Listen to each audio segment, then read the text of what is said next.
Énigme 1. J'associe les écouteurs de la valise du médecin à l'iPod trouvé dans celle du musicien. J'écoute la chanson One chantée par Bono. Cette énigme me donne le chiffre 1 pour la combinaison du livre-coffre. Énigme 2. Dans la valise du musicien, je découvre un paquet cadeau entouré d'un ruban. C'est une citale. Le paquet renferme un livre et une carte. Il faut associer le ruban, la canne blanche, le message de la carte et le livre. La citale indique « Look for a number ». Le message de la carte renvoie vers le premier chapitre du livre à la page 7. On a alors un deuxième chiffre pour le livre-coffre. Énigme 3. Un mystérieux étui rouge se cache dans la trousse de toilette du musicien. Avec les doigts, ou mieux à l'aide de la pince cachée dans la trousse de toilette de l'archéologue, on y découvre un message en braille. Décodé, grâce à l'alphabet qui se trouve dans la pochette rouge Research du musicien, on peut lire « How many coins for $3 ?» Il faut alors trouver la solution parmi les pièces du portefeuille. La seule combinaison est 8. On a le troisième chiffre qui permettra d'ouvrir le livre-coffre. La quatrième énigme. Dans la pochette rouge Research du médecin se trouve un court message en écriture spéculaire. Pour le déchiffrer, il faut utiliser le miroir caché dans la trousse de toilette. On peut alors lire « One of the most ambiguous characters is Prospero's servant in The Tempest, written a few years before his death in 1626. » Ah, La Tempête, 1626.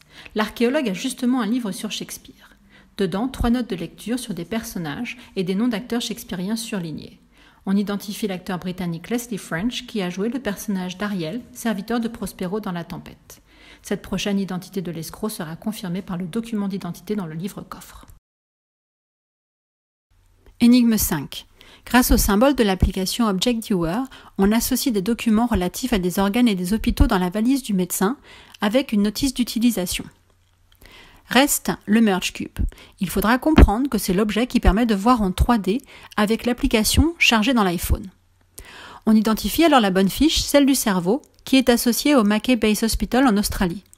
On a une première coordonnée GPS, encore 3, et on s'approche de la solution. Énigme 6.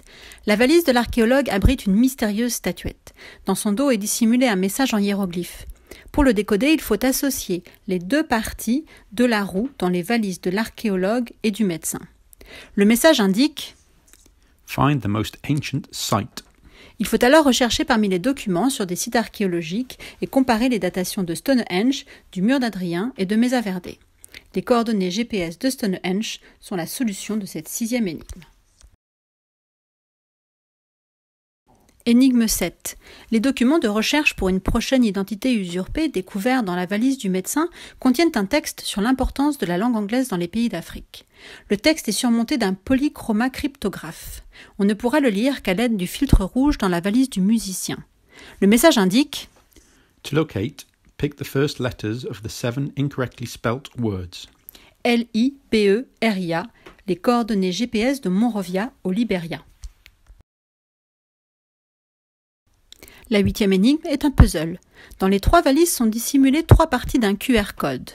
Assemblées, on lit au dos « What is the name of Britain's boldest con artist? Black out all letters of his name. » La solution est sur la couverture et la 4e de couverture du livre qui parle d'Elliott Castro. On noircit les lettres pour scanner le QR qui donne les coordonnées GPS de l'aéroport d'Arviat au Canada. Si nous sommes arrivés jusqu'ici, nous avons 3 chiffres, 1, 7 et 8, un nom, Leslie French, et 4 coordonnées GPS en Australie, au Royaume-Uni, au Canada et au Libéria. J'ouvre le livre-coffre en essayant les combinaisons des 3 chiffres. Je découvre une carte des pays anglophones, une règle et un crayon papier. Je place les coordonnées GPS sur la carte avec l'aide de l'iPhone du jeu. Google Maps est déjà ouvert sur le téléphone. Je les croise et je trouve Gibraltar.